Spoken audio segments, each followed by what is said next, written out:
Short দেওয়ার ইচ্ছে না থাকে নিজের শর্টটাই কেটে দিন, ঝামেলা মিটিয়ে যাবে। এবার যা জায়গায় গেছে ও তো গলা টিপে শর্ট আদায় করেই নেবে, গলা টিপে গলা থেকে আওয়াজ বার করে নেবে। এই জায়গায় এখন গেছে। মামলা লড়েছেন কামদুনি নিয়ে, কটা মামলা লড়েছেন? যখন অভয়া নিয়ে ফুটেজ পাওয়া যাচ্ছিল তখন সুপ্রিম কোর্টে গেছিলেন, তারপর আপনি কোথায়? চন্দন দাস, হরগোবিন্দ দাস কার দলের লোক ছিল? তাদের নিয়ে বলেননি কোনোদিন, উল্টে হরগোবিন্দ দাস, চন্দন দাসের খুনিদের হয়ে আইনি সাপোর্ট কে দিয়েছেন? এই বিকাশ বাবুরাই। আদালতে কারা দাঁড়িয়েছে? এই বিকাশ বাবুর জুনিয়র রায়, যারা সিপিএম এর লিডারশিপ হিসেবে এস্টাবলিশড প্রার্থী ছিল, তারা এদের ওই ভোটে দাঁড়িয়েছিল। কার? হরগোবিন্দ দাস, চন্দন দাসের খুনিদের হয়ে। তাদের রাজনৈতিক পরিচয় ছিল তৃণমূল, ধর্মীয় পরিচয় ছিল মুসলমান, আর যে খুন হয়েছিল তার রাজনৈতিক পরিচয় ছিল সিপিএম, ধর্মীয় পরিচয় ছিল হিন্দু। তাই হিন্দু বলে পাশে দাঁড়াননি নিজের দলের কর্মীদের।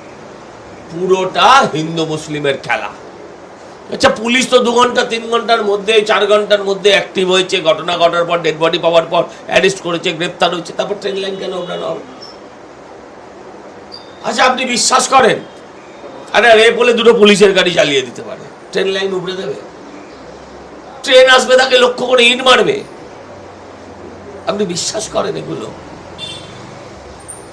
এগুলো দাঙ্গা বাজানোর খেলা না। রেপ হওয়ার দিন বিকাশবাবু বিকেলবেলা সমাজ মাধ্যমে লিখে দিয়েছেন, মনুবাদী, হ্যাঁ, নারী বিদ্বেষী, হ্যাঁ, ওদের নারী প্রেমী সুশান্ত ঘোষ, ওদের নারী প্রেমী ঋতব্রতদের, এখন ঋতব্রত অন্যদিকে চলে গেছে। তারা যখন অপরাধ করেছিল তখন একবারও একটা কথা বলি। ঋতব্রত বন্দ্যোপাধ্যায়ের কথা বলছিলেন, বিধানসভাতে তো আপনি যাচ্ছেন, দেখছেন তৃণমূলের মধ্যে 2 দল, এই ঋতব্রত পন্থী তৃণমূল যারা রয়েছে তারা গিয়ে মানে তাদের কথাবার্তায় তো কোথাও গিয়ে এটা স্পষ্ট হচ্ছে যে প্রত্যক্ষ বা পরোক্ষভাবে তারা আপনাদের দলের সঙ্গে আসতে চাইছেন। একটা উদাহরণ দিন, একটা উদাহরণ দিয়ে কথা বলবেন। ঋতব্রত বন্দ্যোপাধ্যায় তিনি একেবারে বিধানসভার ভিতরে সাংবাদিক বৈঠক করতে গিয়ে কয়েকদিন আগে তিনি বলেছেন যে জামানা বদল গেয়া, এটা আগের সরকার আর নেই। তো সরকারকে সমর্থন করা কোথায় হলো? জামানা বদল গেয়া, তো হ্যাঁ, আগে সরকার আর নেই, নেই, আমার বাবা নেই, আমার মা নেই, এটা তো নেই। কি বলতে হবে? আগে সরকার আছে? আজ তক দাদা কোথাও দাঁড়িয়ে কি মনে হচ্ছে যে তারা এতে বিজেপিকে সমর্থন করার জায়গা কোথায় হলো? আমি তো দেখলাম ওয়াকআউট করে চলে গেল, আমরা তো দেখলাম ওয়াকআউট করলো। আপনি আমায় বলুন, আপনি ওর মধ্যে কোথায় সমর্থন দেখতে পাচ্ছেন? মানে তারাও কি একটা মানে রাস্তা খুলে রাখার জায়গা তৈরি করতে চাইছে? সবসময় রাস্তা, কথা বলার রাস্তা সবসময় খুলে রাখা উচিত। কথা বলার রাস্তা রাজনীতিতে সবসময় খোলা থাকা উচিত। বিরোধী হবে গঠনমূলক সমালোচনাকারী, ভয়ঙ্কর সমালোচনাকারী। কথা বলবে না কেন? কথা কেন বলবে? এই কোন কালচারে নিয়ে যেতে চাইছে? ইডি কিছুদিন আগেই এনফোর্সমেন্ট ডিরেক্টরেট তারা একেবারে রেড চালিয়েছিলেন যে ট্রাভেল এজেন্ট যে সংস্থা রয়েছে সেখান থেকে চালানোর পর বেশ কিছু অ্যাকাউন্ট ফ্রিজ করা হয়েছে। তৃণমূল কংগ্রেসের অ্যাকাউন্টে মানে এরকম কয়েকশো কোটি কোটি টাকা, এবং এই চার্টার্ড ফ্লাইটে যাতায়াত, তাদের চার্টার্ড ফ্লাইটটাই কিনেছে বলছে, এখন বলছে চার্টার্ড ফ্লাইট আর হেলিকপ্টার দুটোই তৃণমূল কিনেছে, কিনে নিজেরাই ভাড়া নিয়েছে, নিজেরাই ভাড়া চকাচ্ছে। আদানি ফাদানি এসে না মানে এদের থেকে ক্লাস নেবে যে ব্যবসা কী করে করতে হয়। দেখো, পাবলিকের টাকা নিল, নিজেই প্লেন কিনলো, সেই নিজের প্লেন নিজে ভাড়া খাটাচ্ছে, নিজেই ভাড়া দিচ্ছে, নিজেই চড়ে বেড়াচ্ছে। ধীরুভাই আম্বানি থাকলে এসে একবার নমস্কার করে যেত মমতা ব্যানার্জির বাড়িতে, যে কি জিনিস যে তুমি জন্ম দিয়েছ, মার বাবাকে বলে গেছে। অভিষেক বন্দ্যোপাধ্যায়ের কণ্ঠস্বর সেটা নেওয়া হবে বলে তিনি আপত্তি জানিয়ে হাইকোর্টে দ্বারস্থ হয়েছিলেন, এবং পরবর্তীতে তিনি আবার মামলাও খারিজ করছেন। কিসের ভয় তার এত? যদি স্বর দেওয়ার ইচ্ছে না থাকে নিজের স্বরটাই কেটে দিন, ঝামেলা মিটিয়ে যাবে।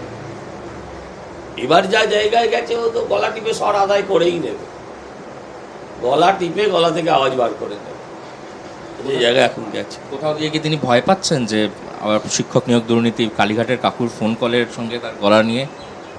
100% বাড়ি থেকেই বেরোয় না একটা ছেলে, সে আবার নেতা। আমরাও 21 সালে এর থেকে খারাপ সময় কাটিয়েছি না। আজকে ডিম মারছে, সেদিন বোম মারছিল, সেদিন বোম মারছিল। আমাদের প্রার্থী সহ আমরা 150-200 কর্মী সেই সময় হারিয়েছি, কিন্তু আমরা ঘুরে দাঁড়িয়েছি। কি হলো? অগ্নিকন্যা। মমতা বন্দ্যোপাধ্যায়কে দেখা যাচ্ছে তিনি রাশ হারাচ্ছেন, মেজাজ হারাচ্ছেন, নিজের কর্মীদেরই চোট কাপড় মারছে। যে কর্মী মার খাচ্ছে তার লজ্জা নেই, আপনি বলছেন মারছে, বেশ করেছে মেরেছে। তো কুণাল ঘোষ বলছে মায়ের মতো, মায়ের মতো বলে ওকে শোধরানোর জন্য সংশোধনাগারে 3 বছর পাঠালো। তো মায়ের মতো জেল খাটছে, যে জেল খাটছে তার আপত্তি নেই, আপনারা এটা কোনো কথা। মায়ের মতো মেরেছে, ঠিক আছে। আরে মমতা ব্যানার্জি না থাকলে এই যারা কার্টুন, যারা এই কন্টেন্ট ক্রিয়েটারদের কি হতো বলুন তো? সেদিনকার ওই যে ওনার অ্যাটিটিউড নিয়ে, ওনার মুখের এক্সপ্রেশন নিয়ে কত কন্টেন্ট তৈরি হয়েছে। হাজার হাজার কন্টেন্ট ক্রিয়েটার এখনো মমতা ব্যানার্জিকে করে খাচ্ছে। তৃণমূলের কিছু লোকের করে খাওয়া হয়তো বন্ধ হয়েছে, কিন্তু এরা তো করে খাচ্ছে দাদা। কেন তাদের পেটে লাথি লাগছে? এখন অভিষেক নেই বেচারি, সেই ডিজে বাজাবো, মাথার মাঝে গুলি করব, হ্যাঁ এইসব আর নেই। একটাই মাল আছে, সেটাকে আপনারা নষ্ট করে দিতে চাইছেন, এটা ঠিক না। একদম শেষের দিকে আমরা চলে এসেছি আমাদের সেশন ইন্টারভিউটার। জাস্ট কয়েকটা বিষয়, সেটা হচ্ছে যে কোথাও দাঁড়িয়ে এই ভালো তৃণমূল তারা যদি আপনাদের দলের দরজা বা জানলা দিয়ে প্রবেশ করতে চায়, আমি বলছি জানলা, দরজা, গুলগুলি এগুলোতে কোথা দিয়ে প্রবেশ করবে, তাকে রোখার, তাকে নেওয়ার কোনো অধিকারই আমার। কোথাও গিয়ে দাঁড়িয়ে আপনাদের মতন কর্মীরা যারা একদম দীর্ঘ সময় ধরে দলের দুঃসময়, খারাপ সময় থেকে দলটা করে এসেছেন, লড়াই করে এসেছেন, তারা গিয়ে কোথাও দাঁড়িয়ে সাইডলাইন হয়ে যাবার এরকম ভয়ে বা এরকম কিছু থাকছে না? আমি তো সেরকম কিছু দেখছি না। দেখুন, আমিও তো একটা অন্য দল থেকে এসেছি। আমি এটাও দেখছি না যে শুভেন্দুবাবু একটা অন্য দল থেকে এসছে। দলের পুরনো নেতারা তো তাকে মুখ্যমন্ত্রী বানালেন, আমাকে তো পুরনো কর্মীরা এমএলএ বানালো। হ্যাঁ, কিন্তু সব মানে এই ভোটের পরের তৃণমূলকে নেওয়া না নেওয়া নিয়ে দলের মধ্যে অনেক বক্তব্য ছিল, সেটা দল ডিসাইড করবে, এটা নিয়ে আমি কিছু বলবো।